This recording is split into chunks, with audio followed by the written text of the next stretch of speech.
The minutes and seconds are ticking away. Anticipation is high. The field is already set, but there is much to be gained and much to be earned here tonight. 80 laps, 200 miles around Daytona International Speedway. Coverage of the ReTURN 200 from Daytona is around the turn. The truck stops here on turn 200. A blind knight that uses echolocation, viewing the dark, treacherous world through sound. Trapped in a dungeon keep, endangered by combatants, where hazards lurk around every corner. Make sound to have vision, or don't and be stealthy. Avoid impaling threats throughout the dungeon to escape. Engage with other prisoners. Rogue Knight I've been hearing about. Could you find the key and unlock my cell? Free them to fight back with more allies. Let's take this guy. The dungeon labyrinth has many paths and even more traps. Struggle through the darkness to find your freedom.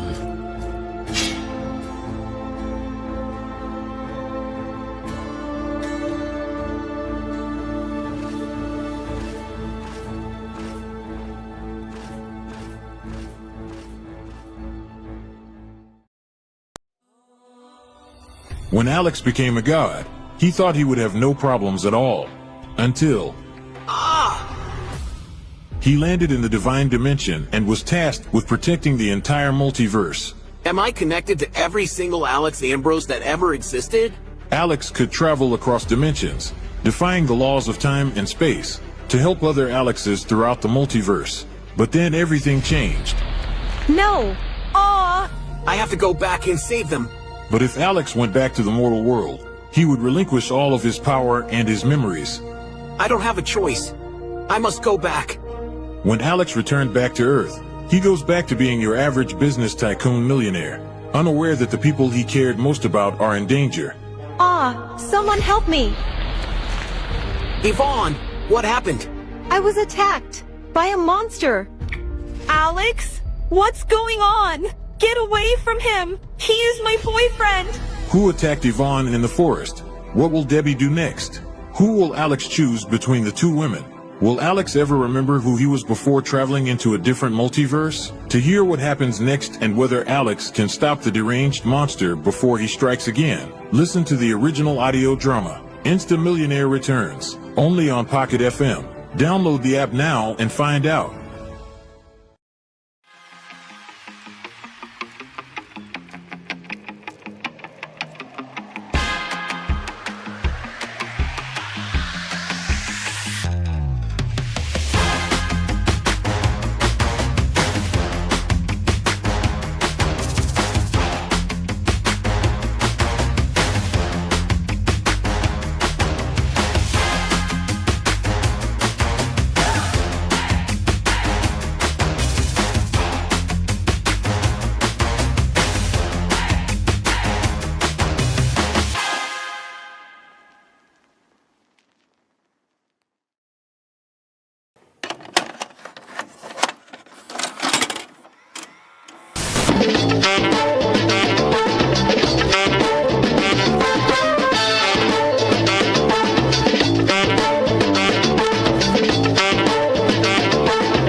Presentation.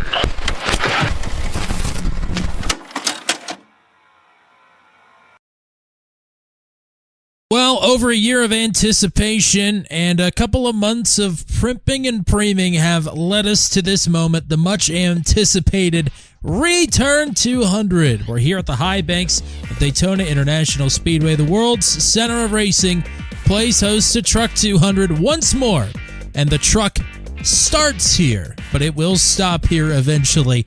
Welcome back to Daytona.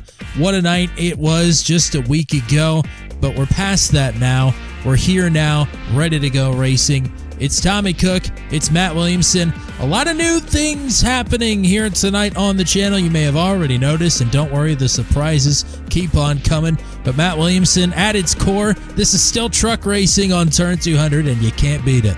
That's absolutely right, Tommy. We are back. I mean, the return of Truck 200 has been a long time coming. It's finally here in the actual regular season. I mean, the event that we just had a week ago on Monday to qualify for the ReTURN 200 was something spectacular. 59 drivers tried to make it into this race, and only 40 have made it to start the race here tonight. Yeah, I mean, we are going to have a spectacular night here, I think. I mean, what a couple of duel races, right? If we've ever had two banger duels, that was it. Yeah, for sure. I mean, they had their fair share of incidents. The drivers were pushing like crazy. And then, I mean, of course, right at the end of them, I mean, the drivers were, the sense of urgency was there for sure. They knew that they had to finish at least in the top 15 to lock themselves in. And man, right there around that mark, the drivers were doing some crazy things to try and make it there. So they were fantastic, and looking forward to more action here. Let's take a look, just in case you missed it, at last week's Twin 25s. Oh boy, that's going to be big, and it is. Gunter's in there, Seifgard, Donchak. It's Ziddle on the top side, Howell on the bottom, they touch. Here's Reynolds, it's going to be a 3-wide finish. Ziddle takes it. They wad him up after the start. My God. Oh no, Patton gets turned. Into the wall, they're scattering. Oh no! Nelson's Charlie down to the Widener. best. Oh, Widener hard. Widener gets destroyed. Oh, man. Photo finish again here in duel number 2 at the stripe. Give it to Justin Michael. And after all of the calamity, Josh Freed finishes in 15th, and Dale Weiser was an absolute frisbee on the final lap. Oh.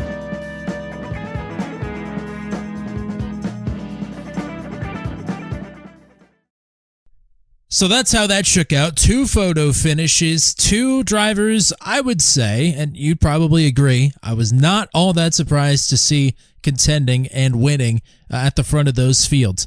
Obviously, the safe money tonight, I would say, is on Kyle Ziddle and is on Justin Michael. But who are you looking at tonight based on what we saw last week and based on our Rolodex of knowledge about, I'd say, 80% of this field? Man, it's wild, Tommy, because, I mean, like you said, I mean, with Ziddle and Michael, not really a total surprise to see them win the duel races, but some of the folks that were racing around them and helping them get to those wins, I mean, some of those folks were folks that we don't necessarily expect to be in that position at a super speedway race, although I mean, Hunter Engrab always comes to mind, and of course he was right up there in the mix at the end of his duel race, and always says that he's not a factor for any of these sorts of races, but somehow always finds himself up there. So I think he's somebody that we have to look at. I would say anybody that regularly races with the Venom Truck Series, I mean, all of those folks love their super speedway racing, and they're all very, very good at it. So I think any of the Venom Truck Series drivers have a great chance here tonight. But there's one person, there is one driver that has made the ReTURN 200 that I am hoping will show out just how far he has come as a driver, and that is Mr. Hunter Leach. He has put in a lot of work to get to where he is right now. You and I have kind of helped him a little bit along the way, but he's put in a lot of time on his own, and I'm really hoping that he has a great showing here tonight, and I think he will. Well, you know, we're not supposed to be biased, but I am also going to be rooting for that. We'll hope that the Team 199 driver can get it done here tonight. He's the lone rep of the channel out on track. I think another driver I'm keeping my eye on, he's pushed Roland Holt to victory here at Daytona. He pushed Kyle Ziddle to victory here in duel number 1 last Monday night. Is it Nathan Reynolds' turn tonight to just be the one to win instead of being the one to push? We'll have to see. I like his odds, though, and he'll start towards the front here tonight.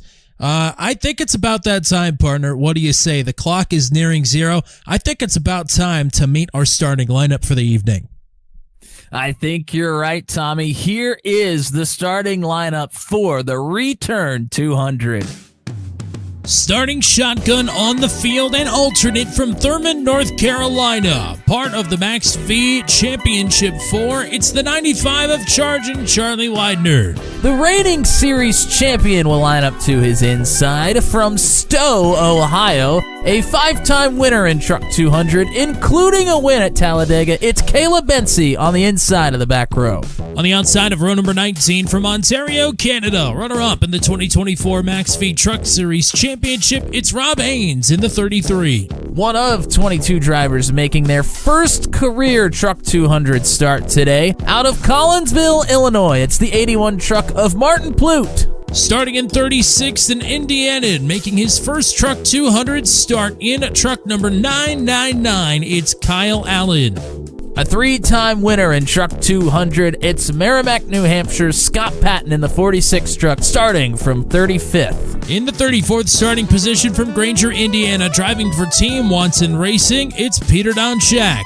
The most recent Truck 200 race winner rolls off from 33rd. From Alexandria, Alabama, it's Papa Paul Ellison in the 55 truck. On the outside of row number 16 from Indianapolis, Indiana, making her Truck 200 debut, it's the 69 of Indica Scarlet. A competitor in the eNASCAR College iRacing Championships representing Akron, it's Will Weiser in the number 44 truck. Rounding out your top 30 starters from Philadelphia, Pennsylvania, Venom Truck Series chaser Josh Freed in the 39. To his inside, driving truck number 8. Out of Charlottesville, Virginia, it's Ben Carswell. Starting on the outside of row number 14 from Indiana, driving for ESGI Motorsports, it's the 7 of Joshua Heggie. On the inside of row number 14, driving the Rusty Wrench Motorsports number 41, it's Brandon Groover out of Indiana. Starting in the 26th position from Bangor, Pennsylvania, the patriarch of the Daredevil Series, it's the 777 of Christopher Kresge.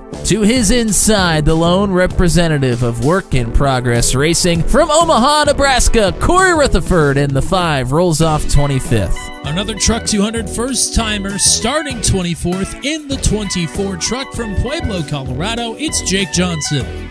From the 23rd starting spot, the Team 200 representative from Florissant, Missouri, it's Hunter Leach. And in the 22nd starting spot out of Wichita Falls, Texas, the Season 5 champion of the Venom Truck Series, it's the 32 of Andy Poliski. Starting in the 21st spot, it's TWR driver Dan Miglin in the 45 truck.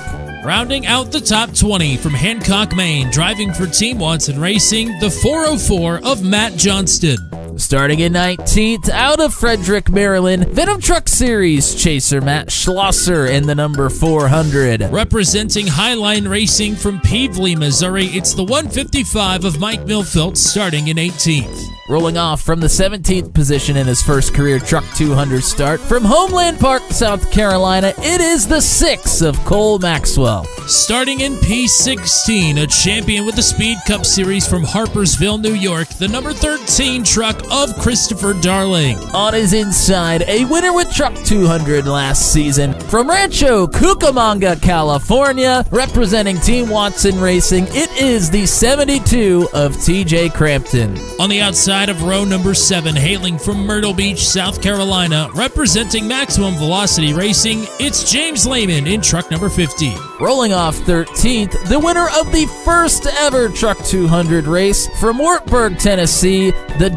00 of Steve Roman. In the 12th starting position from Los Angeles, California, in truck number 34, Sean Boundy. Just missing the front 10 from Elkhart, Indiana, representing Rusty Wrench Motorsports, the most recent Maximum Velocity Truck Series Super Speedway winner. It is the 052 of Brad Slagle. Rounding out the top 10 on the grid, making his Truck 200 debut out of Williamsburg, Virginia, Sean Bagley in truck number 59. Starting ninth, a 3-time winner in Truck 200 from Toronto, Ontario, Canada. It is Gavin Sanders in the number 99. On the outside of row number 4 out of Rochester, Minnesota, the winningest driver on the Turn 200 channel, it's the 77 of Hunter and Grav. Starting to his inside, the highest starting driver for Vision 1 Motorsports, it's Pueblo, Colorado's Mario Cappellucci in the 11 truck. Making his first Truck 200 start out of New Jersey, starting from P6, it's the 14 truck of Andrew Vreeland. Rounding out the top 5 starters, a 4-time Venom Truck Series champion from Honaker, Virginia, it's the Intimidator, Nathan Reynolds in the 51 truck. Your winner of duel number 2 from Martinburg, Virginia, 5 times a winner in Truck 200, it's the 87 of Justin Michael. Not only is he the winner of duel number 1, but he also won the Truck 200 race at Daytona in Season 1. From Brown Deer, Wisconsin, they call him the decent one, Kyle Zittel in the 53. On the outside pole, winner of 2 of the last 3 Max V truck races, it's the 88 of Chris Howell from Moyock, North Carolina. And starting on the pole, a winner with maximum velocity at Daytona in 2024, P1 for truck number 1, Pete Smith from Jackson County, Georgia, leads the field to the green flag.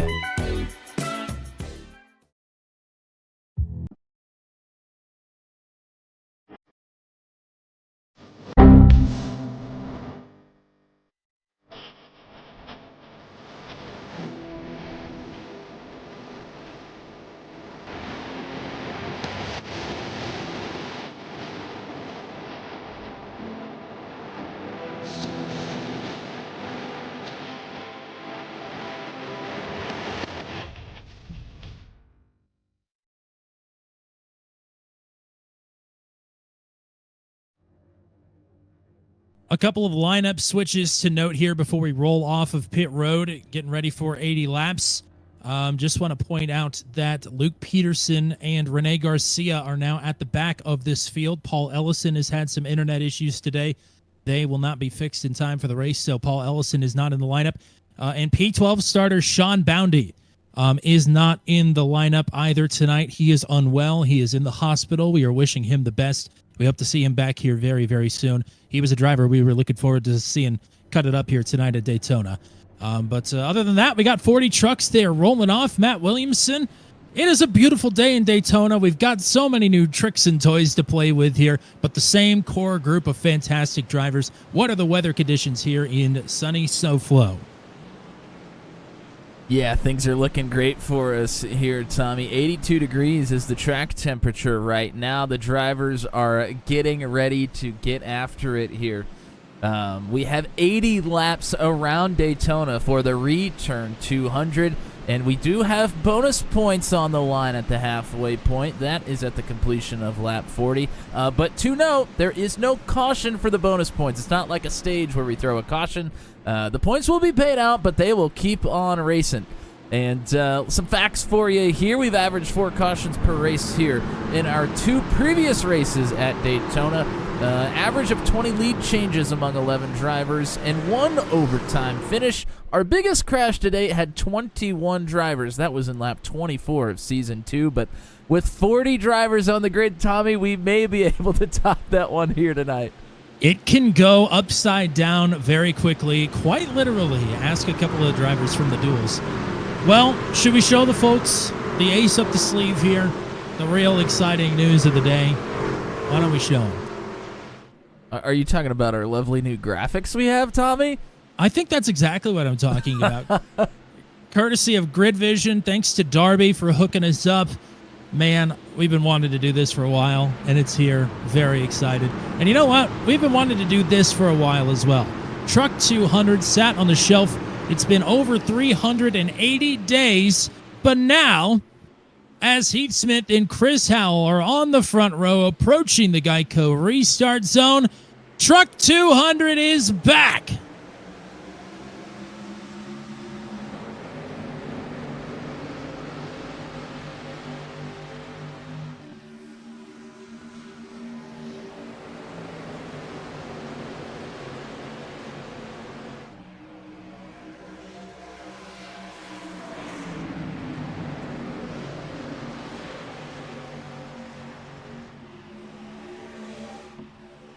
40 drivers is still too many for timing and scoring, apparently. But it's Howell leading Michael.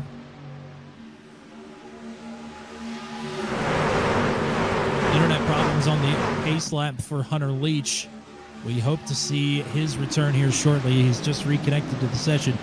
But it'll be a lap down. The first lap of the season looks like it's about to belong to your outside pole sitter. That is Chris Howell. Led the last lap of Max V on Thursday and leads the first lap of Truck 200 tonight. This is Justin Michael pushing him, still rocking the red rims from his championship 4 bid at Phoenix last Thursday night. Andrew Vreeland here leading the outside line with help from Hunter Engrave.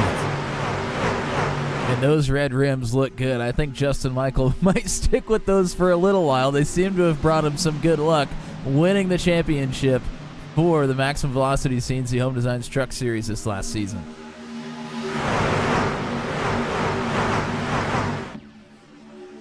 Vreeland could be the real X factor here tonight. We don't know much about him. He scored a podium finish at a recruitment race in Texas and was in the photo finish with Justin Michael last week in duel number 2.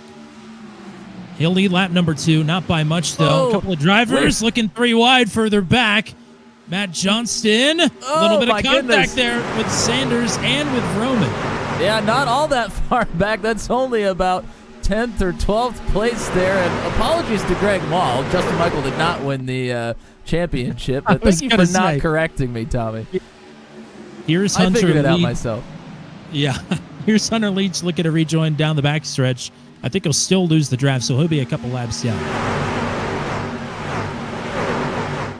Unfortunate for Hunter, he put in a lot of work to get himself even eligible for the league, so hoping for a couple cautions here, the 199 is, to get himself back into this thing. I was going to say, Charlie Widener's in this field tonight, and he could tell you, doesn't matter how many laps down you are, as long as you stay on the track.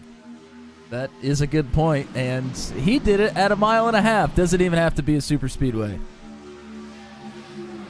So these trucks still looking a little nervous. Some work went into this setup over the last week to try and calm them down a little bit. The winds are not 16 miles an hour like they were last Monday night, but we are still dancing. We're still moving and shaking here. And we're really not pushing that hard yet. Yeah, I was going to say, I think drivers taking it a little bit careful at the moment, and there's nothing wrong with that by any means. Matt Johnson's been one to push the issue so far. He's been one of the only ones working this third lane by himself. He might have some help here. Here comes Dan Miglin to his aid.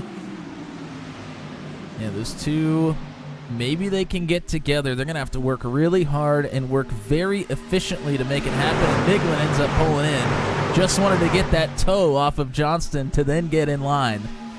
Just say he made a pass there on Cole Maxwell. Now we'll try to maybe pull back out. Then again, maybe not. Maybe content to ride. 22 drivers making their first career starts here tonight.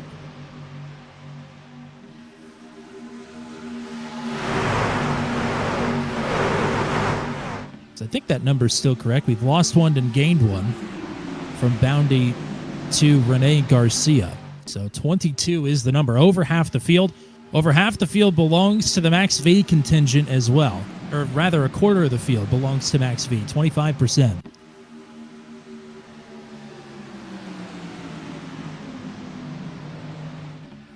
Vreeland leads it out front. That bottom line is starting to move here with Vreeland and Howell out front.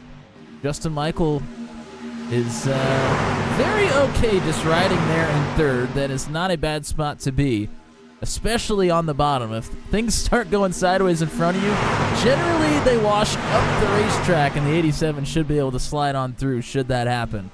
Well, you almost put in the first jinx of the season there. Sean Begley got awfully light entering turn number 3 and nearly washed down into Justin Michael.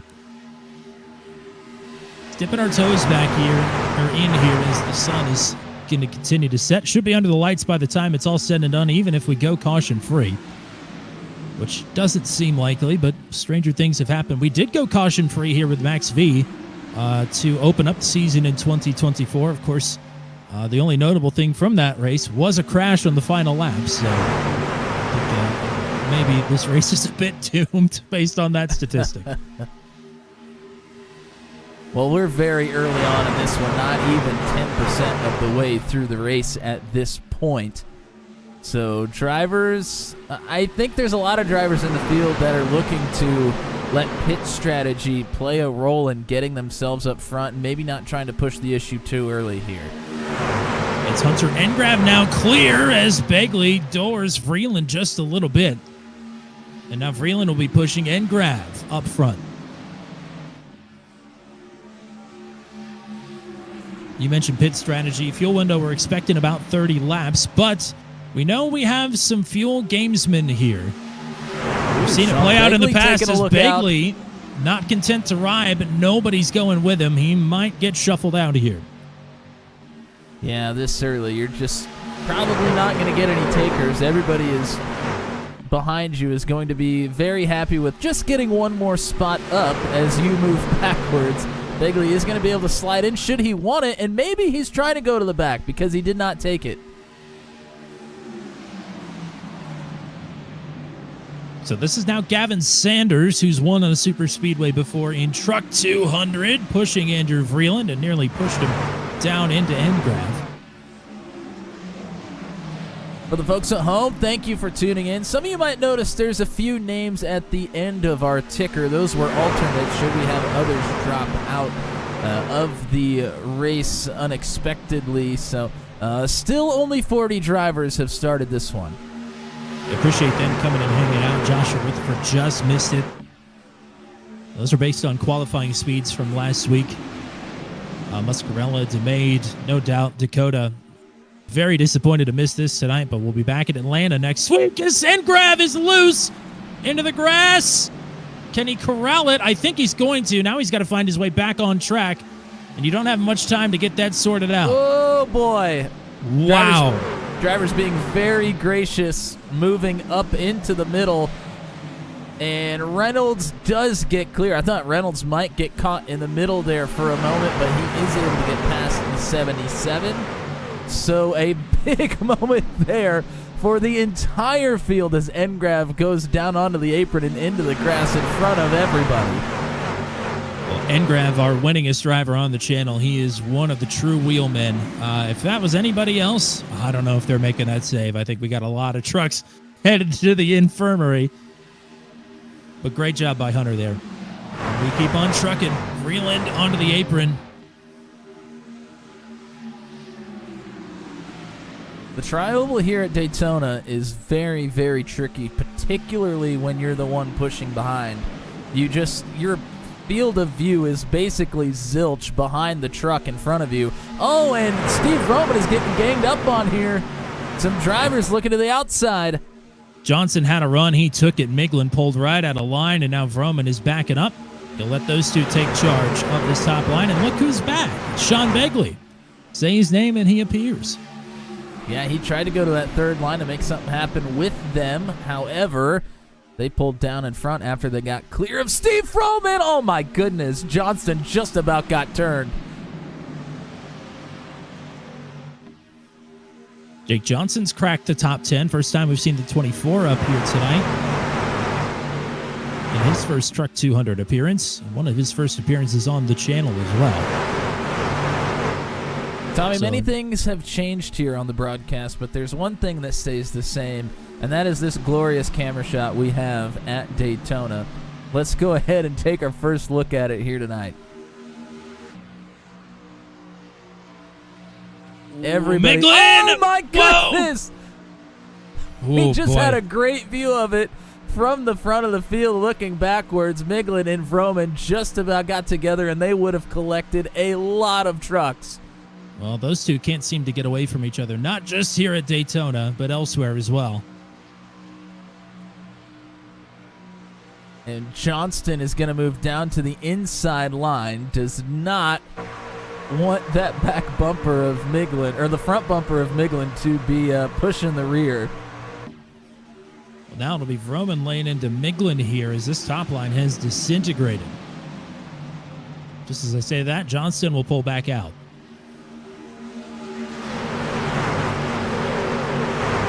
Maybe just felt like he was losing momentum, tucked in to carry some speed, and then pull right back out to try and help that second lane get moving again. It looks like it worked beautifully.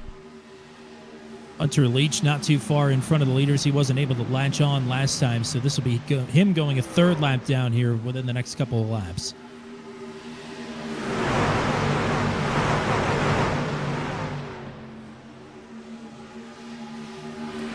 Top line, just as quickly as they got broken up, they're starting to move back forward. Tommy, you mentioned a little bit earlier our pit window is right around 30 laps. So theoretically, if they think that this thing's going to go green for a while, the pit window is really kind of open at lap 20 or 21 because it would be a 20-lap run to the end should you stretch the fuel out twice. And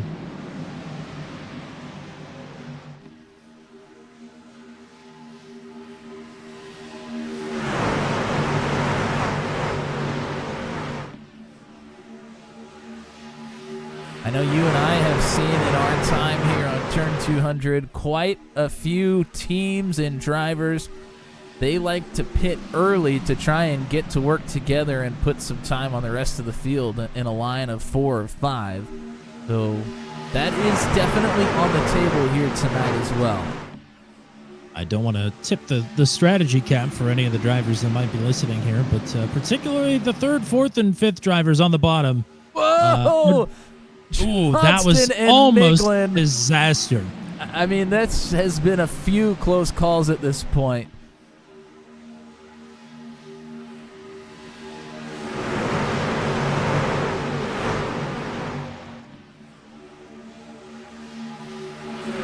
Lots of drivers towards the back of the field, happy to run single file at this point, and in fact, one of them is going to drop back. That is Cole Maxwell going to the back of this one, and he's seen enough up there in front. He does not want any part of it. It's not going to take much. We're throwing matches at the campfire right now. We may have put a bit too much gasoline on it.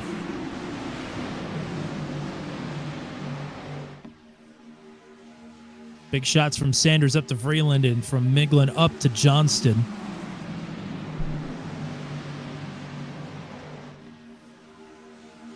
There was just a call for Maxwell in the chat. Just Blake, thanks for hanging out. Thanks to everybody else. I don't know if we've mentioned everybody. Joshua Rutherford, Jeremy McKinnon, Matt Short, Rob Williams, Pamela Engrab, Don Golden. Corey was here a little bit earlier, but he is on the racetrack. Thanks for tuning in and sending us some chats. Anybody else out there that wants to let us know who you're rooting for? Throw her on in there. Got lots of drivers to choose from here tonight. Here we go. Here it is. And they drag a bunch of folks down with them. That's the Max V way. Howell, Michael, Smith, Patton, Slagle, Lehman, Groover, Milfelt, and Widener. They're all in the Max V bunch. And wow, we've seen what they could do with 3. Imagine what they could do with more. I really didn't expect that. I thought, a few of the teammates from Max V might get together. I did not think that the entire Max V contingent would all come together. Well, so they obviously think they can stretch the fuel a little bit further than 30. The alarm bells should be sounding for the drivers that were here back in Season 1. Because just Patton, Lehman, and Michael by themselves were able to break away from the pack until a caution brought them back to the field. Well, luckily for the pack, those 3 caused the caution amongst themselves after they had a gigantic lead. But you're not wrong. I mean, if anybody... I know that personally I hate listening to the broadcast while I'm racing because it is distracting. But if anybody is listening right now, you might want to talk to your teammates about coming in right now. Coming in or getting single file. One of the two. Because against the odds that we're going to go caution-free, that might have been the winning move already. We'll have to see how it plays out. A lot of strong super speedway racers, though, that will look to not let that happen. Andrew Vreeland has done himself quite well thus far. He's led most of the laps in the 14 truck. Matt Johnson's been chipping away here in the 404. He wants to get up here and lead.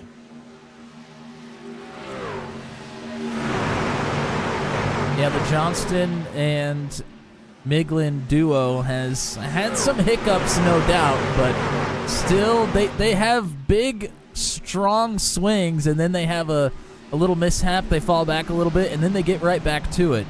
They just need a little bit of consistency here.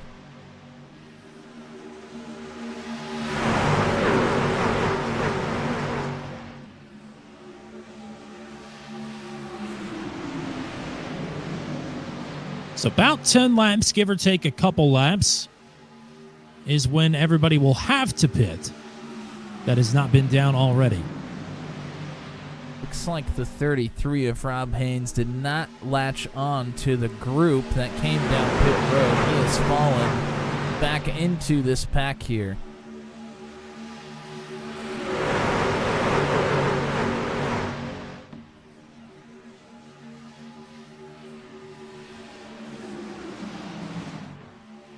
But most of those other drivers are together and they are single file.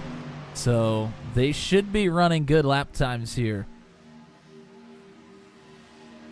47.64 for Slagle last time around. For the leaders, Andrew Vreeland was at a 47.7, so about a tenth the last lap faster. That'll start to add up here pretty quick.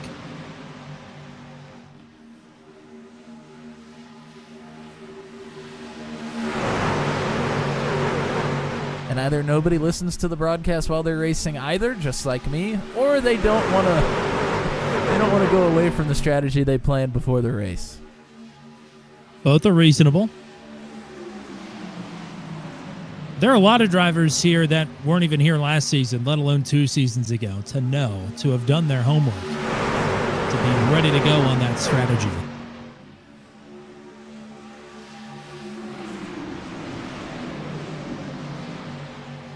Because most of the Max V guys, save for Scott Patton, didn't run at all last season. But they had it on lock before the caution took them out of it last time.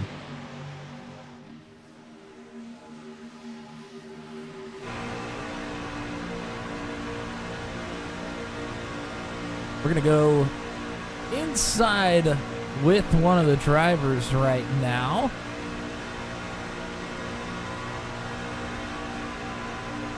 And we're going to go inside the truck with Kyle Zittel.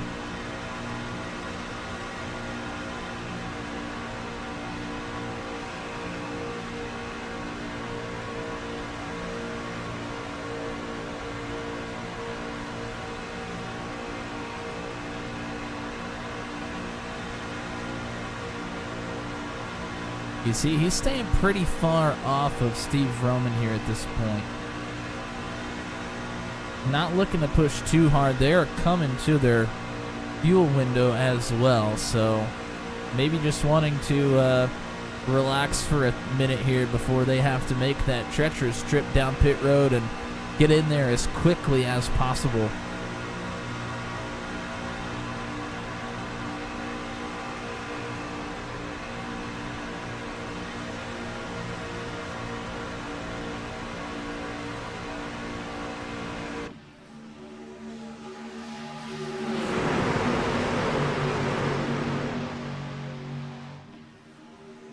Like you mentioned, with everybody that pit on lap 18, we think the fuel window was going to open on lap 20-ish. So these drivers are welcome to pit at any point. They're going to have to pit by lap 32, more than likely before that. Especially for Andrew Vreeland, who has really not been in anybody's wake this entire race outside of the first lap. Oh, there's Johnston into Vroman. Vroman is going to save it. Oh, no! Zittel. Him and Zittel get together. Vroman hit a bump, and it launched him up into Zittel. Wow. Zittel will corral it. So will Vroman. Will stay green. Here comes some pit stops. Nathan Reynolds coming down. Luke Peterson, Corey Rutherford, Andy Police. Corey Rutherford spins it. Rutherford backwards on pit road.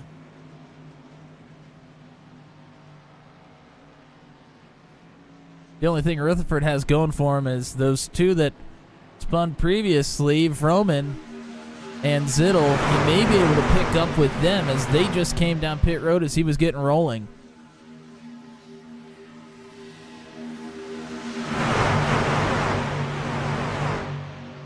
And that's what we talked about. You want to try and push it as deep as you can to gain time on your pit entry, but you can't push it too hard, and that is what happened to the number 5.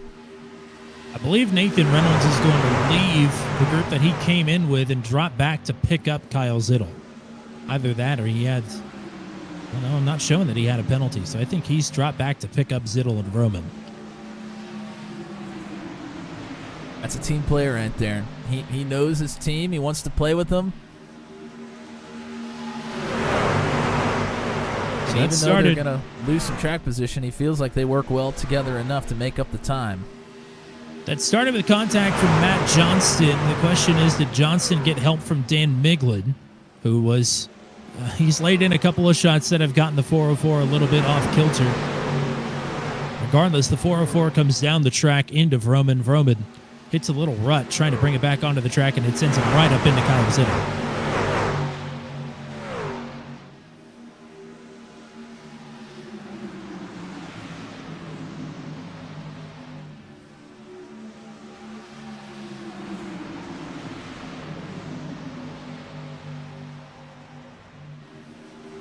More pit stops to come.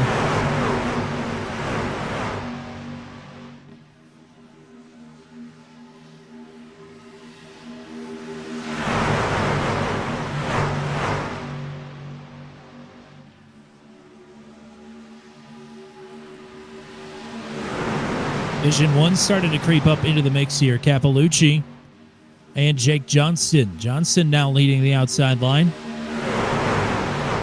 Christopher Kresge, Rene Garcia, Kyle Allen, they're all creeping into the top 10 here before pit stops.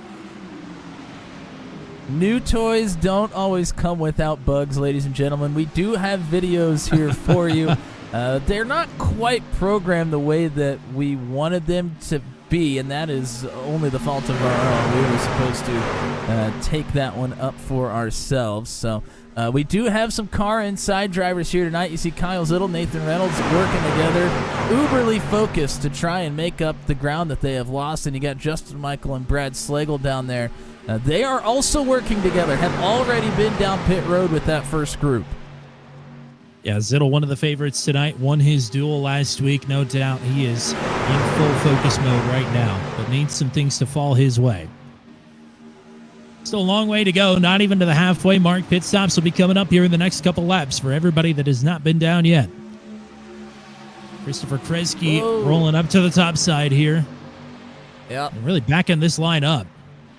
Yeah, they backed up for him. Maybe trying to find his way down to the bottom here. Not sure if it's going to happen. We're approaching the point of no return here. You're going to have to get to the bottom. I mean, it's not dire at this moment. I think we can go maybe 31, 32 laps, but you don't have a whole lot of time here, and nobody comes down pit road. Oh, there's one pulling off on their own. It's Josh Hagee. So Josh Hagee, boy, that is going to be not going to be good there. Well, he might be able to keep himself out of trouble here as here goes Vision 1. That's Johnston clear. He will now move ahead of Andrew Vreeland. And it's Capalucci leading the top side with help from Rene Garcia. And Jake Johnson in the 24 took the lead there for a moment, but the outside lane has some momentum. Capalucci can pull down if he likes, and he will. Teammates are together. Vision 1, P1, P2. Pit stops on the way. We'll see from how many. Nobody. A couple. Only a couple. Plute and Darling. Oh, looks like Plute probably sailed it in there way too hard. Has to come to a stop and may have a penalty. He does not have a penalty, but boy, this is a penalty in of itself here. That's a rough go. That's I believe that's Team Go Dad Racing, if I'm not mistaken. Darling and Plute both making their first appearances in a points-paying race on turn 200.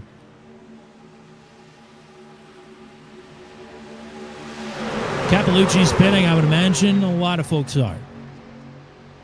And then we'll find out what the damage is.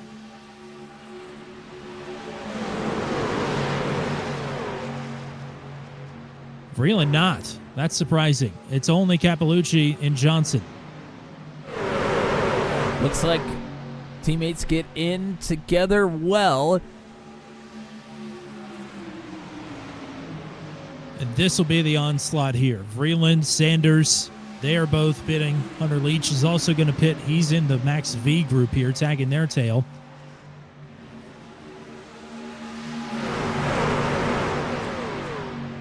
Can't expect that they would make it much further than this. Christopher Kresge trying to force his way down to the inside. He gets there.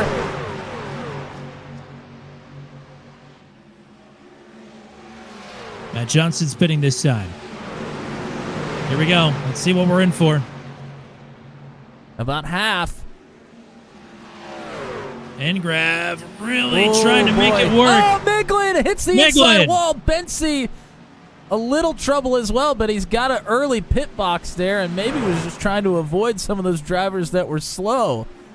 Christopher Kresge with damage with a meatball flag. Johnson, Engrav, Sanders, Miglin, Kresge, Bensy, Schlosser, Garcia, Carswell, Donchak all in this time. Sean Begley's the new leader. He says he's pitting this time. Only 9 of the leaders left out on the racetrack that have not come down pit road thus far. Will they all come this time? Reed is pitting this time. We'll see if Will Weiser will follow. TJ Crampton is up in the mix here. So is Kyle Allen. Not everybody. Only a few. Zittel and Begley! Haynes. Ooh. Boy, that looked quick. I don't know if he got down. It is only Will Weiser of those that have not been down pit road yet that has stayed out. Everybody else with him has made a pit stop already. But Weiser not by himself for now. Might get left out here. Yeah, he's got a little bit of help with Plute, and not sure who that is. Josh Heggie. Looks like Heggie's got damage. He might. Unless that's just, maybe his tailgate's just white. Usually the tailgate's white when it's ripped off, but I think that's just the paint job. All right, Weiser pitting, and he will be the last. All right, so let's see where the first group comes out here. Ooh, Weiser, I think, made contact with Rene Garcia as Garcia was pulling out of his box. That was a crazy sequence there.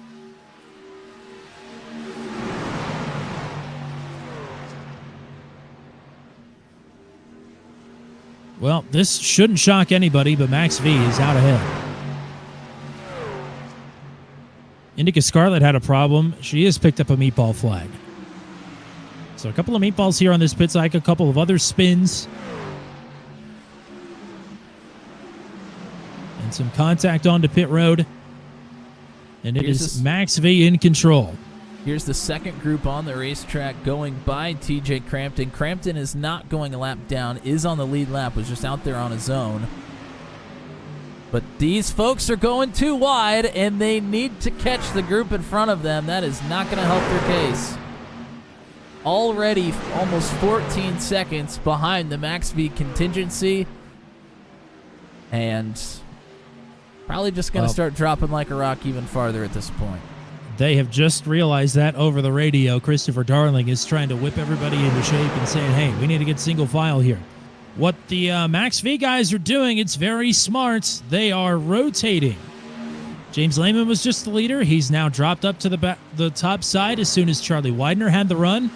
They are keeping the momentum. It also helps with fuel mileage as well for that leader. The front person isn't just getting rinsed on the fuel. They are rotating in and out so they can all go the same distance. So it helps in multiple ways.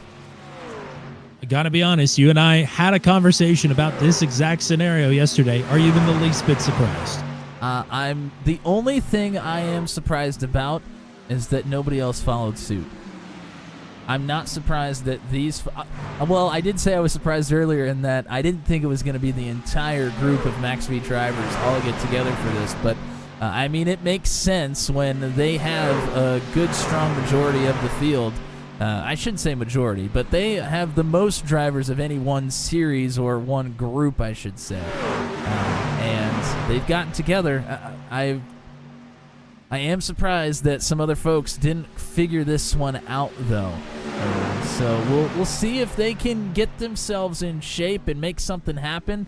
The other thing that could help is a caution to come out. We'll see if we get any of those tonight.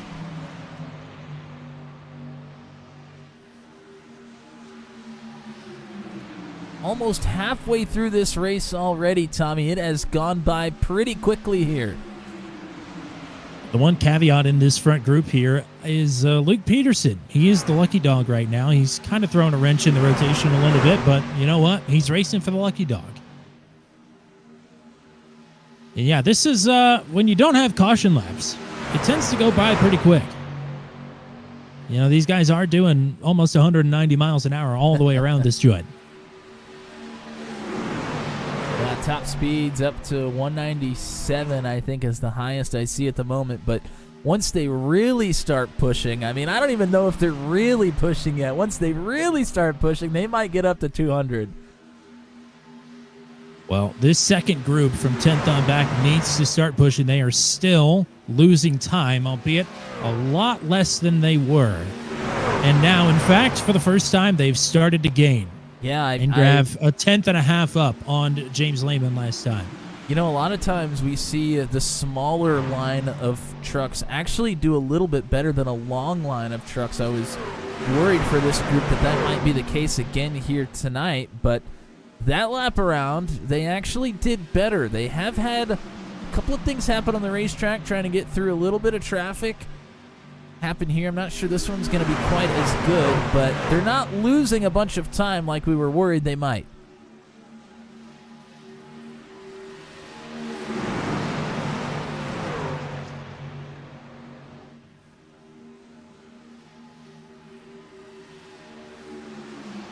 We're going to go right up to TJ Crampton and take a look inside the truck here and see what he's doing behind Hunter Engrav here. These top front two in this group are very important. Third truck very important as well. We talk about the third truck a lot here when we are at super speedways. And I got to be honest, Crampton is not pushing Engrav really at all here. And I don't know if maybe it's the setup. They don't feel super comfortable with it or what the case may be. I mean, they're still making good speed here. But Crampton is staying a couple of feet off that back bumper of Engrav, not pushing. Well, here's what's going to play spoiler for this group is that Luke Peterson and Rene Garcia are now battling for the lucky dog position, and they have broken this line up. And already the gap has come down nearly half a second. Now Garcia vaults himself ahead.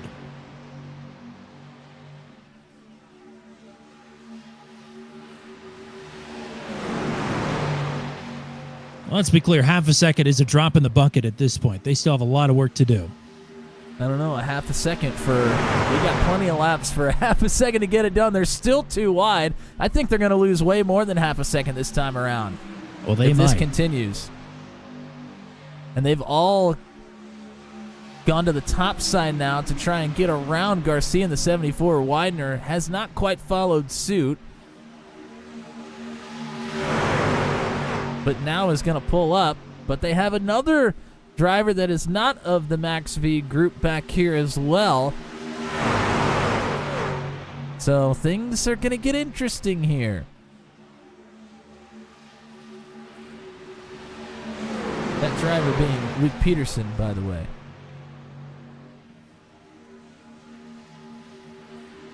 And I also believe that's Hunter Leach tagging on. So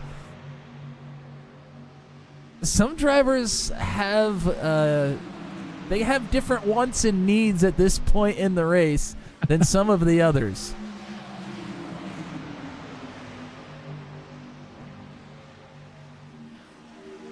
The agendas are not the same.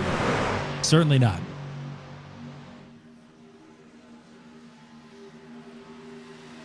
Zach Lockett in the chat. Good to hear from Zach. Not too sure that isn't Travis Fleming that's hanging out, cheering for Renee and Josh Hagee.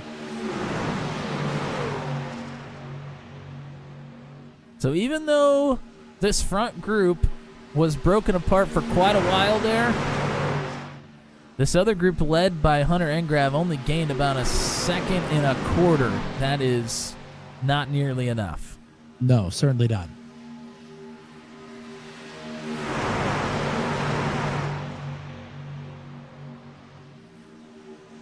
It is still coming down, though. And in fact, they were 0.8 up last time by on Justin Michael, or rather James Lehman, who's the last driver in line.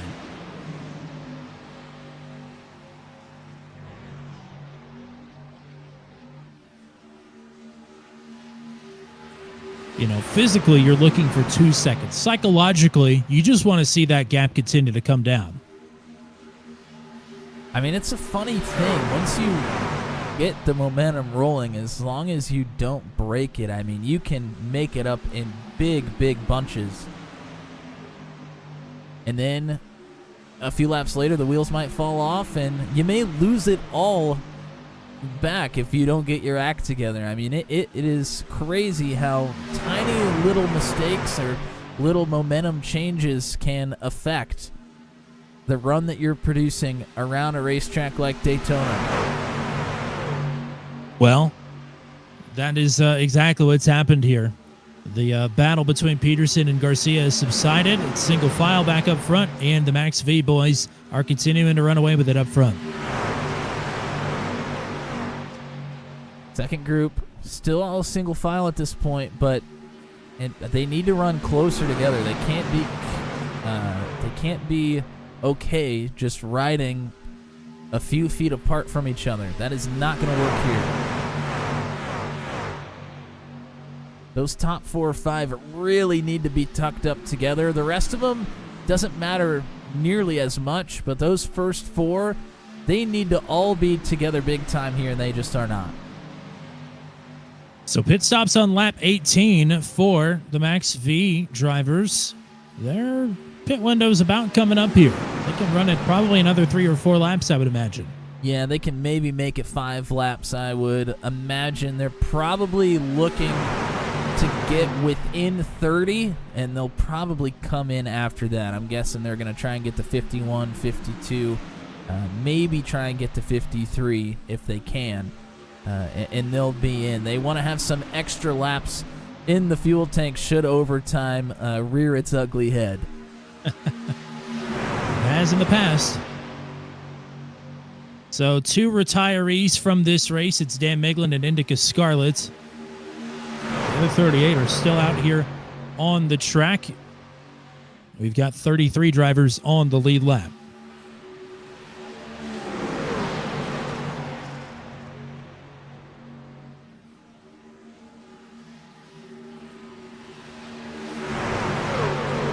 You know what's really interesting here, Tommy, is Max V has now continued letting the leader pull out and cycle to the back, but Justin Michael has taken it upon himself to be a truck in front of some of those others that are not a part of Max V to hold them back to make sure that driver's able to get back in line in front of the 87.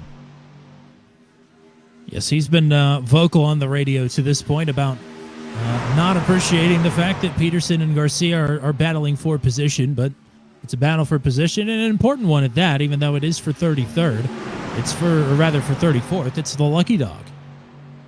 If it all goes bottoms up somewhere on the track, that's a very important spot to have. Yeah, I mean, not only that, they kind of need to create a little chaos right now, being a lap down. Well, unfortunately, the opportunity is not there because whatever amount the door was open for that earlier, it has been firmly shut once again, and these Max V drivers are doing their darndest to keep it that way. But with pit stops looming here, and I would imagine in the next couple laps, there is another opportunity for some madness, for some mistakes.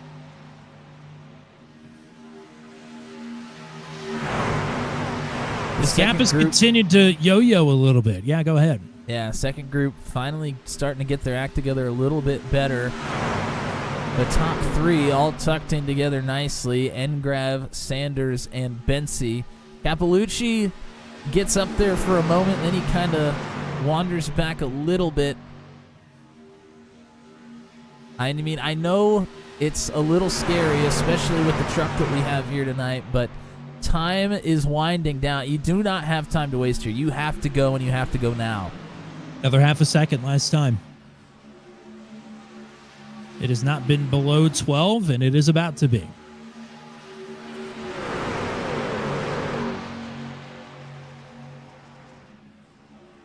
Is anybody coming to pit road this time? Yep, here they are.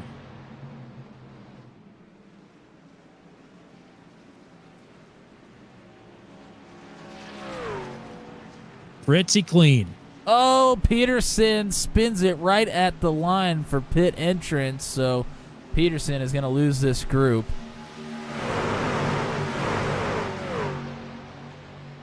Leader is now Gavin Sanders with help from his teammate, Caleb Bensi.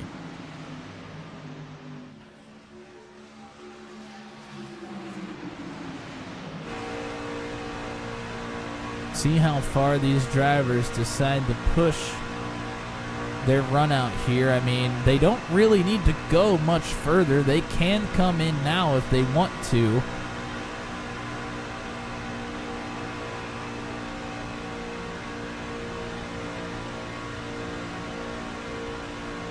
But if they want to give them a few laps extra for overtime, should we get it, I wouldn't put that past them and say that's a bad strategy. At this point, we've been caution-free, but you never know what's going to happen here.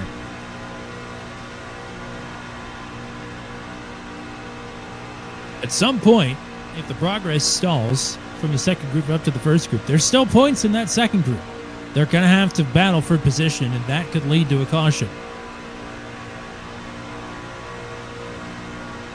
See Bensi pushing Sanders here, and pretty delicately as well, which is just fine here in the truck. You don't necessarily want to just beat the hell out of that back bumper. That's when things go sideways. You want to drive right up to it and then push through them lightly. Exactly what Bensi's doing here. Seasoned pro. He'd tell us differently, though. 5 wins in Truck 200 say otherwise, and also, I don't know, a championship as well.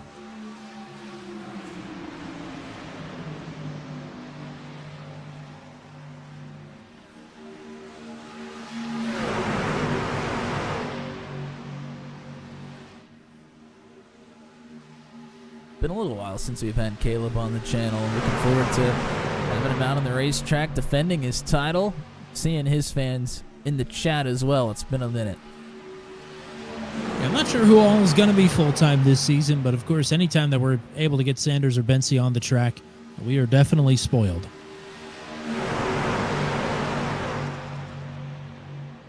Now, 2 weeks' time, Caleb Bensi will have the champions pick on the schedule, and he's elected for Mid-Ohio. I'm sure he'll be here for that.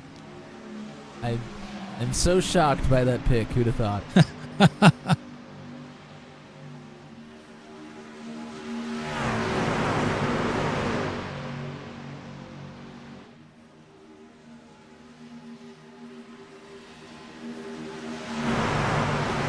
Just 25 laps to go here, Tommy, and should things continue this way, we're looking at this race to last just about an hour. Crazy. Drivers looking to make quick work of the ReTURN 200, but I'm sure some of them are hoping that it goes just a little bit longer, put themselves in a better position to get a good finish here at the end. Well, I've got good news, bad news, and good news. Good news is that Sanders and Bensi teaming up front, they're running 47.6s. Bad news is the Max V group just ran a personal fastest lap for most of them. The good news is it's not faster than what they just put up. And just as I say that, the second time around, they go purple. Charlie Widener with a 46.49. That is a big boy lap. Yeah, albeit, I mean, he's at the back of that group, so that's a little inflated.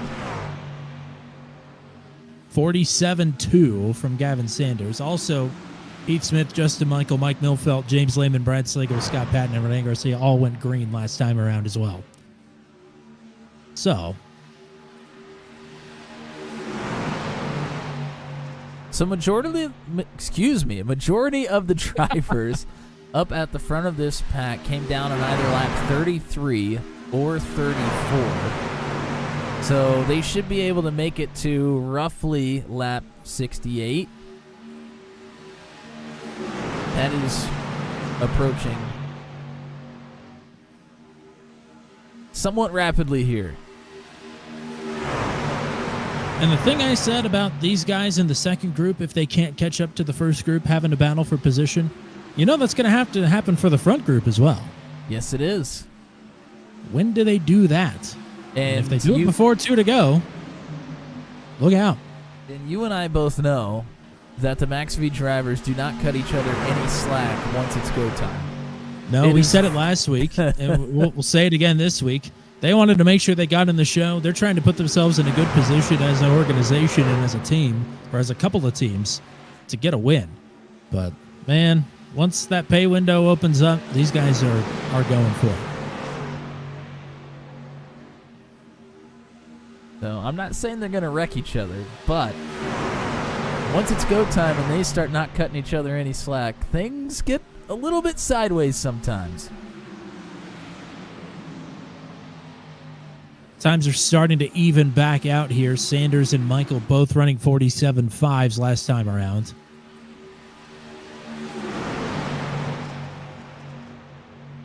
Very give and take here. I think best case scenario, honestly, without something changing, the gap would probably be at about 10 seconds after pit stops. And that's best case.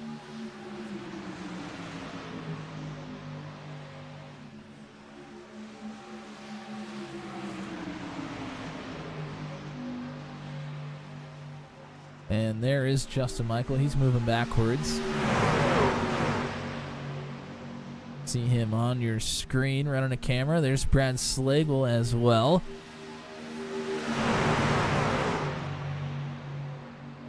Last time around, second group, a 10th up, but only a 10th. Slagle third in line here in the 05-2. Wins the comp yellow, Nate Seifert says. I hate to tell you, partner. Not going to be one here today. This isn't NASCAR. This is not NASCAR. And I don't see any debris on the racetrack. Not yet. 47.5 for the lead group, and this time around 47.1. So that's a pickup of 4/10. This group, that's the second group when they cycle out, is still chugging along quite nicely. Yeah, lap 81. That's, yep.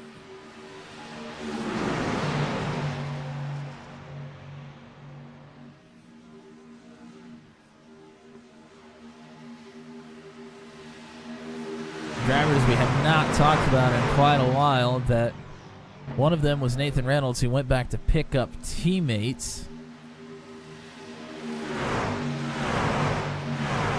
He's working together here with Steve Roman. Corey Rutherford a part of this as well. Kyle Zittel was also one of those drivers. He's just a little bit ahead here.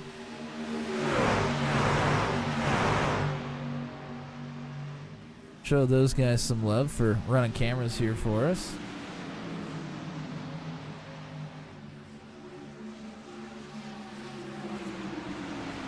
.47.3s for both groups last time around.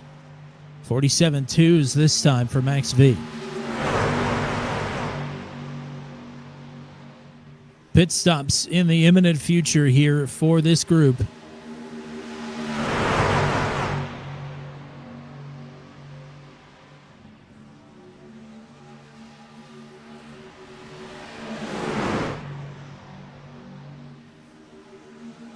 47.4, so that's 2/10 back to Max V.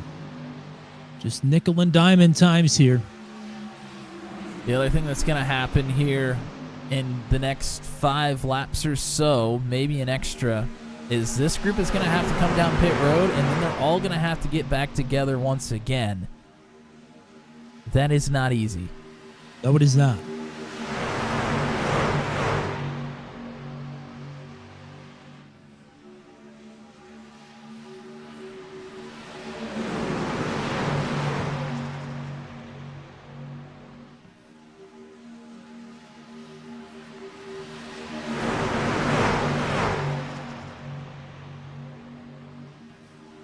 We're going to stay with this group until that pit stop happens, because it could happen any lap here. Couple of drivers, Matt Johnston, Sean Begley, trying to make some ground up on the top side before we get to those pit stops. And it has slowed this group down already. 47.7 last time by. So we asked when the wheels might come off here, and they are coming off. Yeah, now that they've gotten towards the front of the group, they're going to lose even more time here.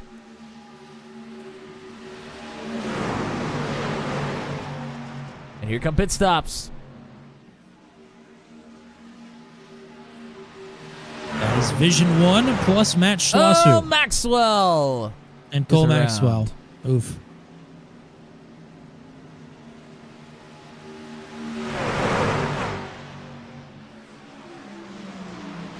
So Matt Schlosser finding himself some bedfellows there. I like that from that group. There's 2 on your outside that are going to slow you down. Let's just come in now. We don't want to deal with this. I think that's a great call. And that is exactly what Sanders and Bensi are about to do. They're pulling the plug. They're coming to pit road. Freeland is coming in as well. And Freed will be pitting as well.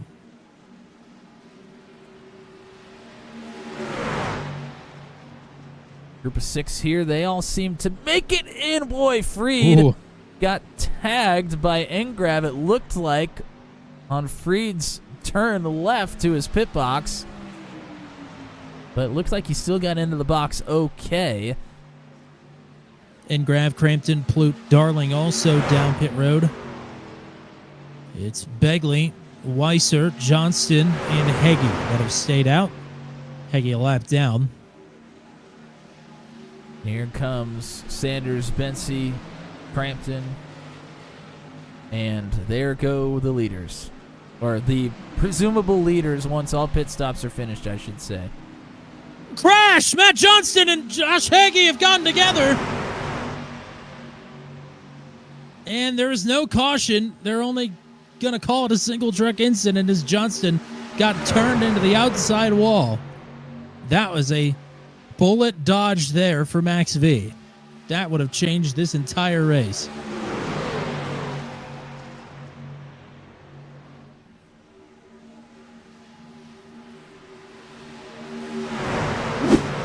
Oh boy.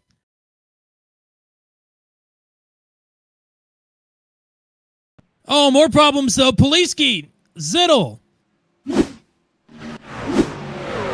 Nathan Reynolds. I think they were trying to push it hard. That is big time contact for Kyle Zittel, who is going to end up with a meatball flag.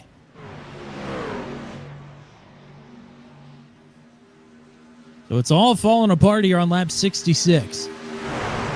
Sean Begley in from the lead. And that should give Max V control of this race. That's 2 bullets dodged there.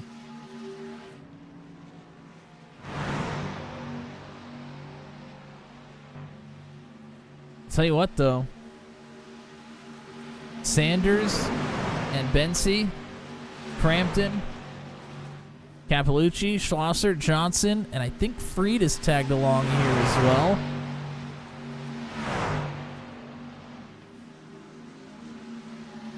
Maybe not. Freed not a part of this. That's actually the 199 of Hunter Leach, who was a few laps down. They are making some time on the Max V drivers here. I said best case scenario was going to be 10 seconds. It looks like it's about 8. And this is a solid group. Yeah, I mean, these drivers should be able to get together, but not really gaining much time right now. We're going to see just how comfortable Benzie is pushing Sanders here, because it needs to happen, and it needs to happen now.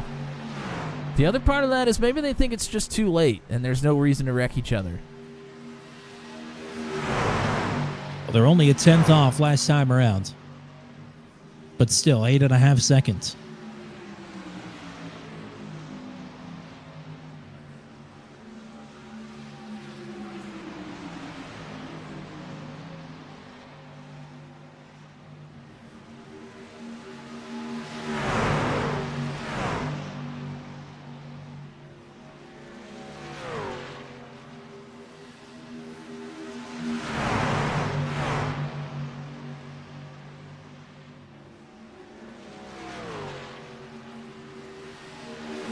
They are making time, Tommy.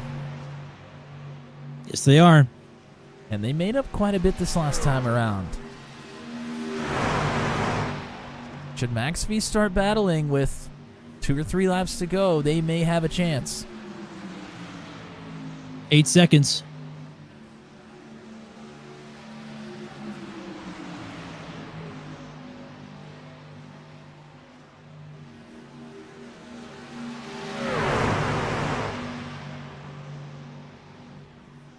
Was trying to get everybody a replay of the Johnston incident, but it seems like after his incident, he kind of disappeared for a moment, so we're not really going to get a look at it.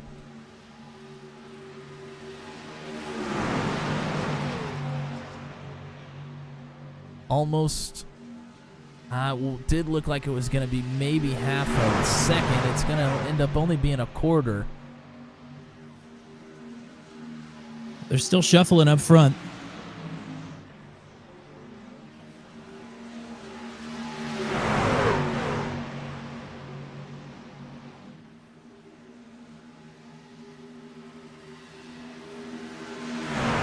Inside 10 to go. When do the Max V drivers decide to duke it out? That's really the question that's going to dictate a lot of this here. These guys need to make up 5 seconds in the next 10 laps, essentially, to have a shot to sniff a draft.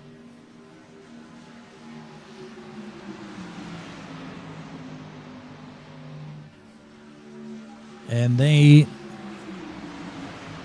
Yeah, it was about even last time around. Not what they needed.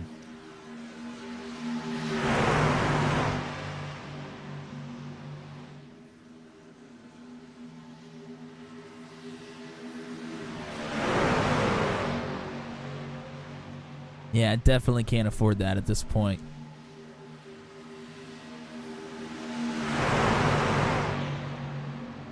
I think they need a little bit of help from Crampton and Cappellucci. They're just not getting it from behind. Mike Milfeld currently leading. Justin Michael, Heath Smith, Scott Patton, Brad Slagle, the top 5. And now it's Mike Milfeld moving out of line. Justin Michael leading the way.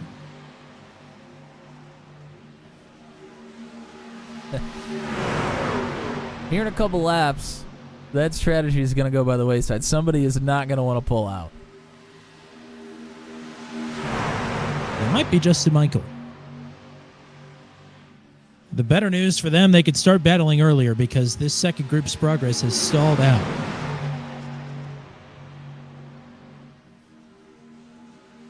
So looking for a caution from anybody other than the front group. And if you're in the front group, you're just hoping to see the white flag.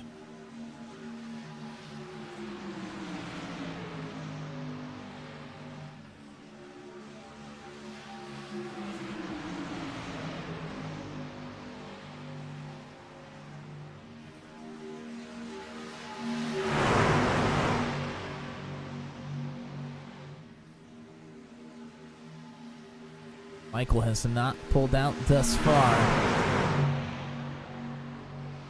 This might be where the rubber meets the road in that strategy.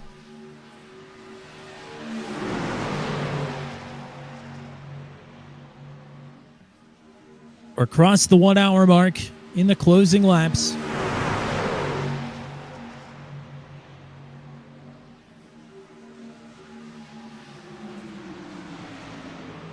Michael now pulling out a line. Here's Heath Smith through.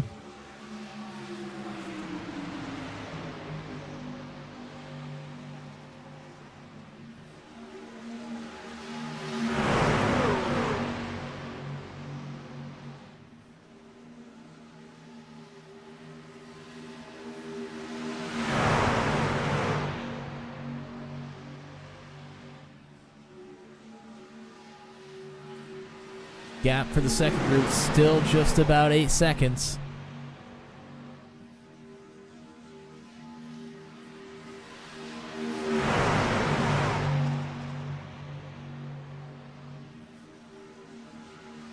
Gavin Sanders says it's raining.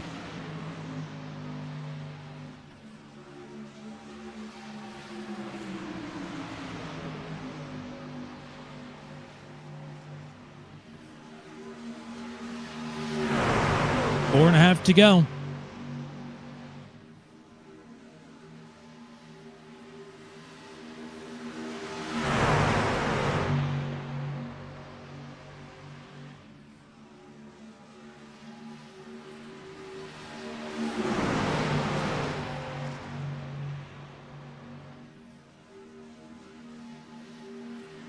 There's still 8 seconds clear. I'd say it's game on. The question is, who starts to make the moves?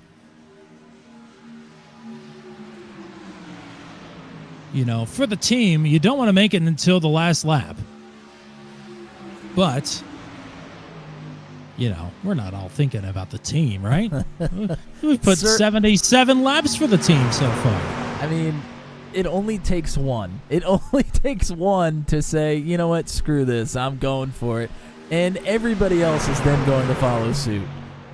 But I know this group. I mean, I'm sure they're telling each other, 2 or 3 to go, then you can go, and they're probably all going to stick to that.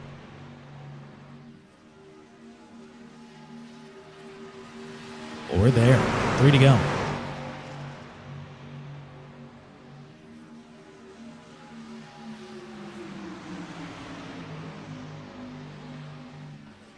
See Widener backing up here a little bit. Maybe looking for a run. Looking to set himself up for a run anyway.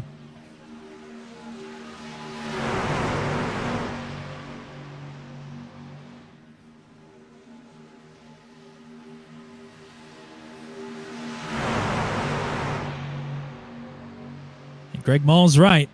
They're all working together, but they're not all on the same team. Well, I mean, I got to believe they're going now. 2 to go.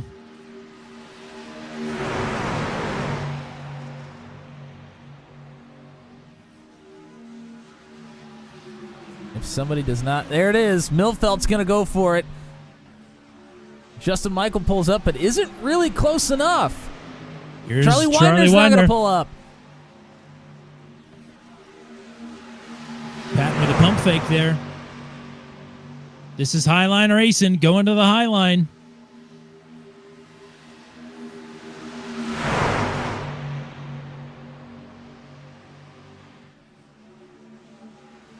James Lehman going up top. Caution's out! Peterson and Reynolds are around. And that is going to change everything. Nathan Reynolds around in the tri-oval.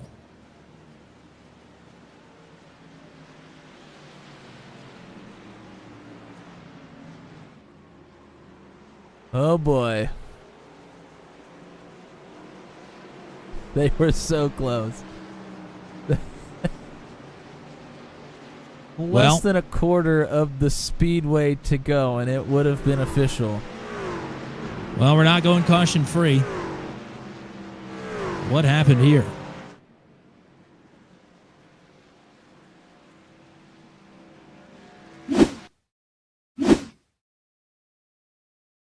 Oh, and it looks like Reynolds may have gotten pushed in the tri-oval is what it seems like. Down on the apron there. Yeah, let's take a look. Whoa, on the outside, they come down the racetrack. And I think Reynolds thought that Peterson was going to run into him, so he goes underneath that yellow line, gets himself a touch loose. He tries to come back up the racetrack, gets loose again.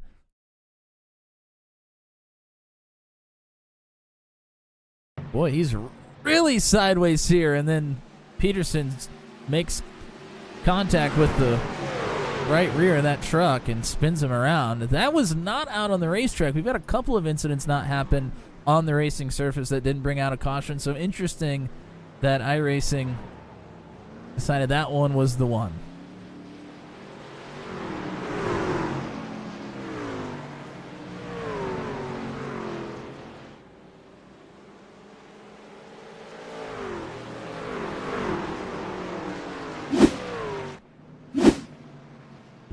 Take a live look. Surprised to see quite a few drivers down pit road. I guess maybe the fuel was a little tighter than we thought it was. Well, he said they wanted to make sure that they had enough fuel for a green-white checkered. Well, here it is. Only one of the Max V drivers in on this strategy, though, James Lehman. Everybody else has stayed out. Schlosser, Vreeland, Weissert, Plout, Darling, Engrav, Allen. Lucky Dog, he stuck it out. Rene Garcia back on the lead lap.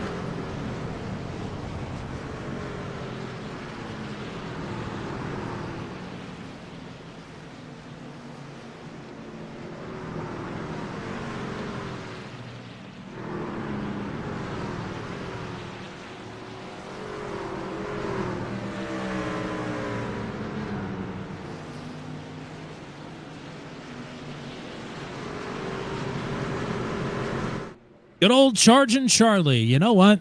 He didn't even make this race. Did you know that? Here he is. Here he is. He's always here, even if we think he's out. P39 on the starting grid, and here he is leading the field, coming to a first of potential 3 overtimes.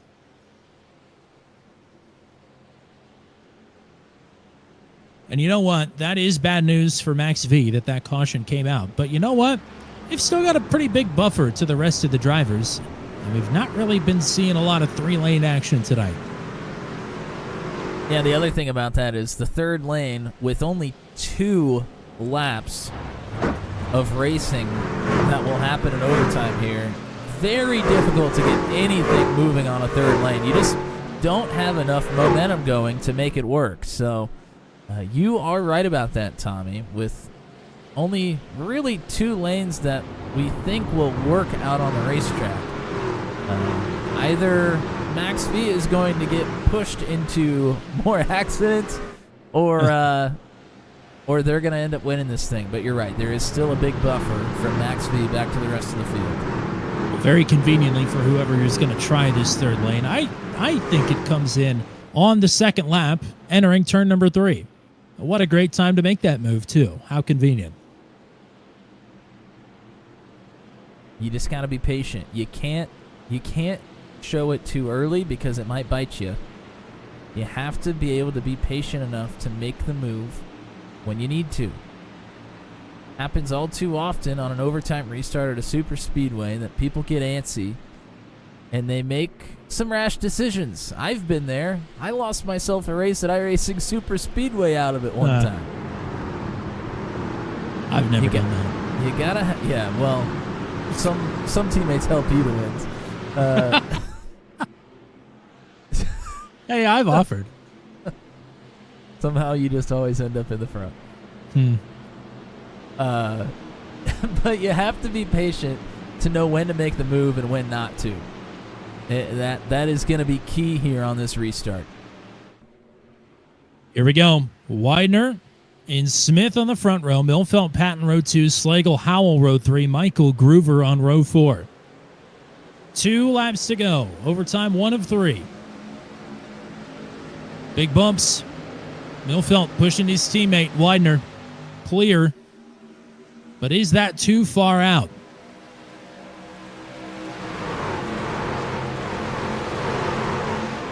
Top 5 all got pretty far out here. A big run is going to be coming. Big run for Gavin Sanders, but he might be boxed in here on the bottom. Patton will open that door. Here is Heath Smith now jumping back up to the top side. Benzie and Sanders might have an opportunity. Looking to get back to the stripe. The race will be official.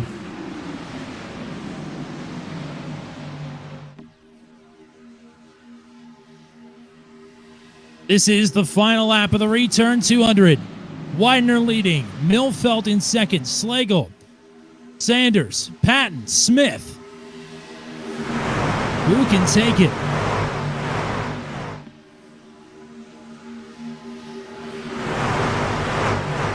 Top line's starting to work. Is anybody going to try the third lane? Oh, Milfelt really loose trying to push Widener.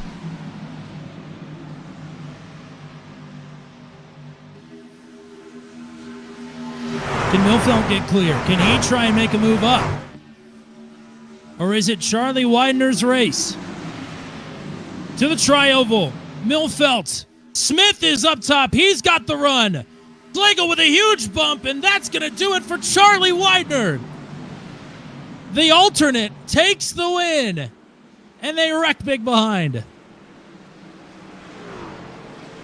Wow, Charlie Widener owes Brad Slagle a big steak for dinner tonight. That was 36 trucks all wrecking behind Charlie Widener.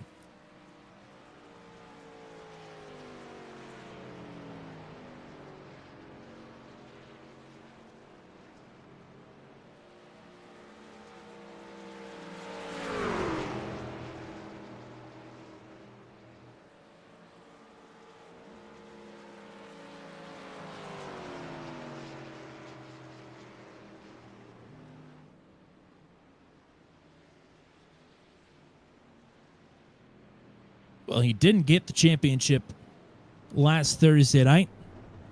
I'd say this is maybe not a close second, but it's a good runner-up prize. He's certainly ecstatic here in the moment. It softens the blow for sure. Widener got this spot in the field tonight from Dale Weiser, who had commitments out of town that he didn't realize until after he qualified for the show. But Widener burns it down tonight as a winner in Truck 200 in his first start. Let's take a look at that final lap one more time before we send it to the full finishing results.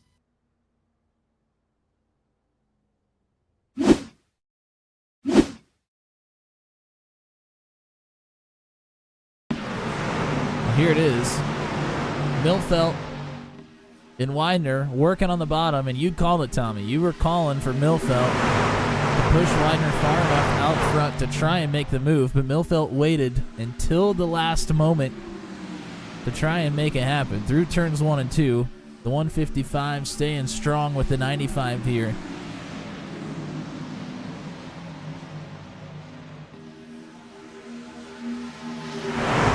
Man, Milfelt got super loose there with Slagle trying to push hard from behind.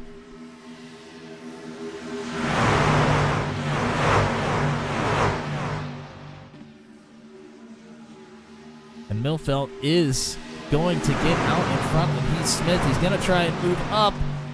Smith goes to the top line, and at this point, it looked like it was going to be Smith's race to win until this massive bump comes from Brad Slagle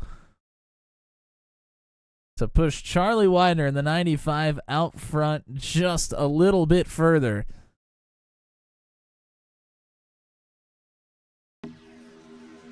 And that's all it takes. One more time, the 052. If I'm the 052, I'm asking for a little gift to be sent my way. Well, Charlie Widener just won himself $10, so I don't know. I don't know what that'll get you nowadays, but I'd be asking for a chunk of that for sure. But we'll see how Charlie plans on spending his money here in just a moment when we get to talk to him. 39th to 1st. That is, and will forever be a Truck 200 record because this is going to be the last race with 40 trucks in it. So congrats to Charlie Widener on the Forever Hard Charger Award. He takes the win. Slagle in second, Smith in third. That is a threefer for drivers in their first appearing on the podium here tonight. We'll talk to all three of them in just a sec. Mike Milfelt will finish in fourth. Gavin Sanders will sneak in for a top five. Scott Patton will finish in sixth. Christopher Howell from the outside pole will finish in seventh. Caleb Bensey will round out the top eight. Justin Michael, TJ Crampton, the top 10. Brandon Groover will sneak in for 11th. Steve Roman in 12th. Mario Cappellucci in 13th. Jake Johnson, Josh Freed in 15th. James Lehman back to 16th. Ben Carswell, Andrew Vreeland, Matt Schlosser, and Peter Donshak, the top 20. Martin Plute in 21st. Kyle Allen, 22nd. Christopher Darling in 23rd. Hunter Engrav will slip all the way back to 24th there. It's Matt Johnston in 25th. Sean Begley, 26th. Joshua Heggie, 27th. 28th for Andy Poliski, Corey Rutherford, and Renee Garcia in 30th. 29th and 30th, rather. Rob Haynes, the last driver on the lead lap, in 31st. Luke Peterson, one down in 32nd. Cole Maxwell, one down in 33rd. Will Weiser will finish down in 34th. Christopher Kresge, two down in 35th. Nathan Reynolds with late problems there will finish five down in 36th. Hunter Leach, six down in 37th. Then it is Kyle Zittel back in P38. He will DNF tonight, as will Indica Scarlett and Dan Miglin, 39th and 40th. So we'll talk now to your podium finishers, and we'll start with your third-place driver tonight. It's the pole sitter. It's Heath Smith in booth 200 here for the first time on a Monday. Congrats. Oh, thank you. Well, that was a very interesting race, clocking in at just a little bit over an hour. Only one caution. It was ill-timed for the front group, to say the least. But you were still able to kind of lay back, gather it up there for a late green, white checkered, and make one big run at it on the outside. Yeah, for sure. It is what it is. It's super speedway racing. Sometimes that happens, and we had a little green light checkered shootout there. It was clean. I don't think, for the most part, it was pretty clean restart, and was still able to come out in third there. It kind of got jumbled up just a little bit on the initial restart, but all in all, pretty good. Matt, what you got? Yeah, congrats on a good race here. You and the Max V contingency there. You employed the strategy and it worked out into your favor, even though it tried to get spoiled there at the end. One of you still came out with the win. Tell me about working together with the boys all night. Oh yeah, that's pretty cool. We're in here racing, or I am racing with a lot of folks that I'm not really familiar with. So we pulled our pit strategy, and we was able to just kind of get out there and run our own race with each other. We're all pretty comfortable. I mean, we're not all on the same team in Max V, but we're pretty comfortable running with each other, and we worked really, really good together as a group tonight. And it kind of showed. We kind of showed out there, and we was able to make moves and pit when we wanted to, and just kind of run our own little race inside the race. And we was looking really, really good, and still got a lot of people in the top 10, it looks like. So awesome job from our group. Great teamwork. All righty, partner. Anybody else you want to shout out here? Yeah, of course. Max V and all the guys over there that makes that happen. And then of course Turn 200, Tommy, doing an amazing job with that. Thank you, Truck 200. Man, this was amazing. I'm looking forward to the rest of the season. I'm enjoying what a group of guys, man. This looks like a very talented group of guys for all the different tracks we're going to go to. And then, got to thank Scott Patton and Patton Paints for these badass paint jobs that he puts on these trucks. And just looking forward to the rest of the season. So thank you, guys.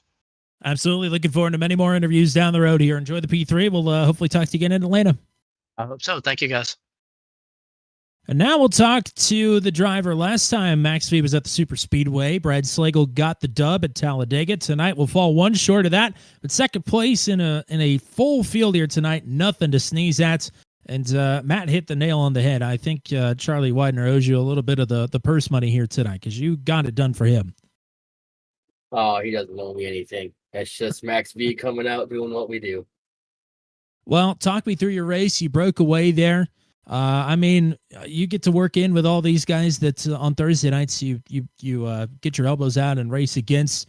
But the elbows were getting out there for the last couple laps before that caution came out as well. Where did you think you were going to shake out at all that? Top 10? I would hope so. It's different racing with these guys. Like you said, we race Thursday nights against them. and they're tough. They're tough, and working with them tonight kind of helped me learn quite a bit of stuff that I haven't learned before in terms of drafting and what's the quickest way around here. So I learned a lot. Good group of guys. They've been on those servers for a while, so I had a lot of fun. I'm sweating. I hope you guys enjoyed the race. Absolutely. Matt, what you got? Yeah, congrats on a good finish here. And Tommy asked you before the caution came out, but after the caution came out, you were trying to push Mike, I think, out in front, so you might be able to make that move to the top side. Didn't quite work out. I mean, what was going through your mind there in the last lap? When I seen Mike go up there in 3 or 4, I think, when he went up there at the end, I was like, "There's kind of a hole here. I'm gonna take it." And thinking back to the same thing that Ryan McRoberts did to me to get me that win at Dega in the playoffs. He just came down and just gave me one hell of a shove, and I just did the same thing with Charlie, and he made it stick, and we lasted through the finish line at least. Great stuff here tonight. Way to get it off on the right foot. Congrats on the P2. Shout outs for you. You guys turned 200, max velocity, everybody over here. Everybody watching the broadcast. I hope you guys enjoyed the show. Thanks to the wife and kids for letting me do this. And yeah, we'll see you guys next week, I guess. Sounds like a plan, partner. We'll hope to talk to you again at Atlanta. But thanks for the time here tonight. Congrats to the P2. All right, thanks. Have a good night.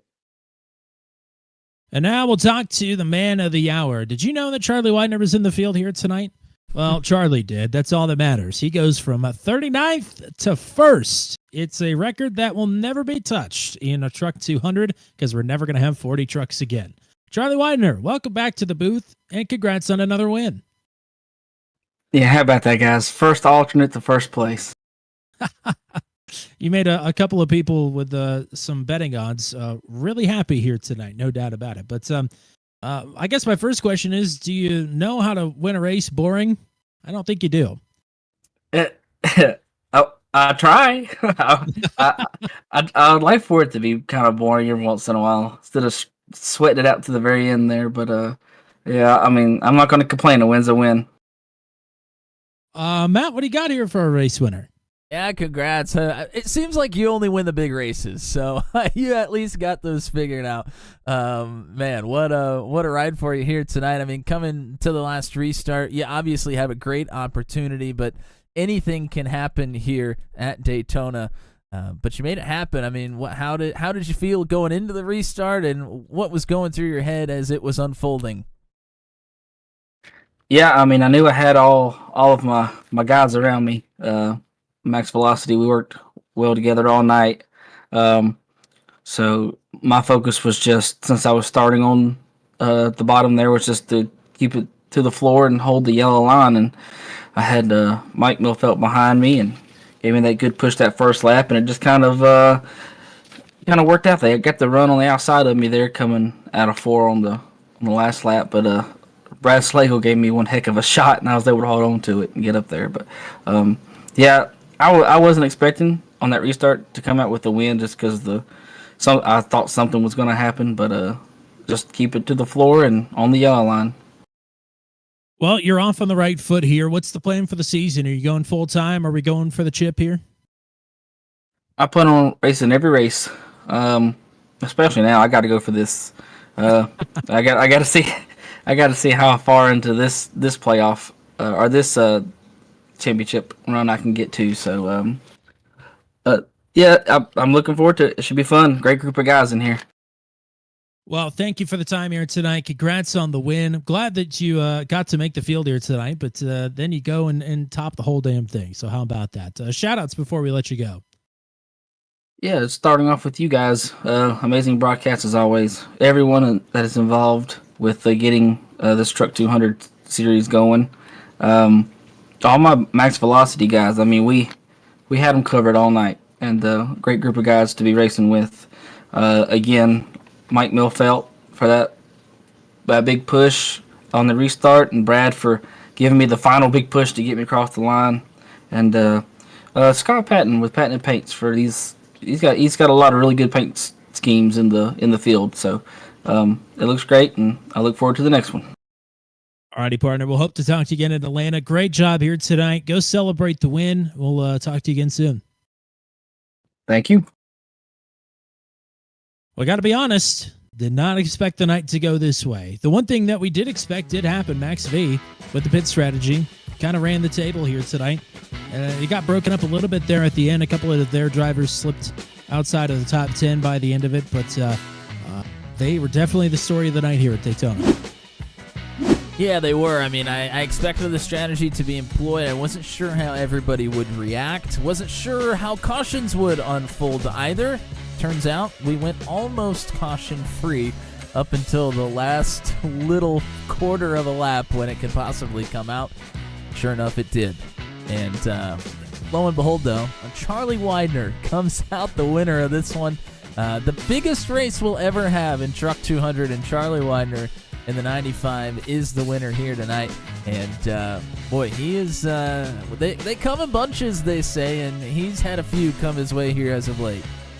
Hey now, that is what dreams are made of. That's my last thought on the broadcast here tonight. Do want to point out that we're racing next week at Atlanta as well. And I want to say that race is called Max V Best League 200, if I'm not mistaken. Give you a couple of guesses as to who named that one. But that's next week. We still got some business to tend to here tonight. Matt, let's shout out the folks. Had quite the crowd here tonight. Yeah, we sure did. Joshua Rutherford at Mullet Music Productions. Unfortunately, missed it by one spot as an alternate. So looking forward to having Josh out there on the track, though. Rob Williams, Don Golden, Jeremy McKinnon, JK Gaming, James Watson, Greg Mall, the Max V champion of the last season. He was in the chat. Shout out to Greg. Matt Short, Nate Siefker. Let's see here. Zach Lockett. I believe that's Travis Fleming, Josh Matichek, Just Blake. I'm trying to scroll up. Pamela Engrav, Don Golden, and Corey Rutherford were here earlier as well, and I'm sure they're still watching. So thank you guys for tuning in and watching with us here tonight. Greatly, greatly appreciate it. And looking forward to what we got coming up. A little bit of a limited schedule from what you're used to from us coming into the winter series that we have. Not quite as many broadcasts lined up on the channel this week. That's all right. We got ASRL Wednesday night. ASRL Inside the Graphics Sports Card Championship live from Spa-Francorchamps on Wednesday night, 8:30 p.m. Eastern Time. Selling P2s and GT3s. That'll be a fun time for sure. And that's all we got until we get back to Truck 200 next Monday night from Atlanta 2008. And that will be at 8:30 p.m. Eastern Time as well. A lot of new toys to play with here tonight. A couple of kinks to work out in the system. But overall, I think tonight was a fantastic night. Can't thank the drivers enough for what they do. Thanks to Garrett Rainey for running race control here tonight. And thank you to the GOAT, the one and only Mr. Matt Williamson. And thank you to everybody that was watching here as well. That's all we got for you here tonight. Until we meet again here from the World Center of Racing, I'm Tommy Cook saying so long and congratulations to Charlie Widener, the winner of the ReTURN 200.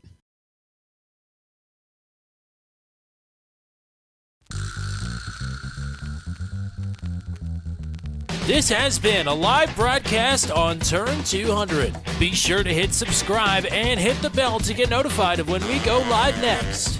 Thank you very much for joining us, and we'll see you again soon.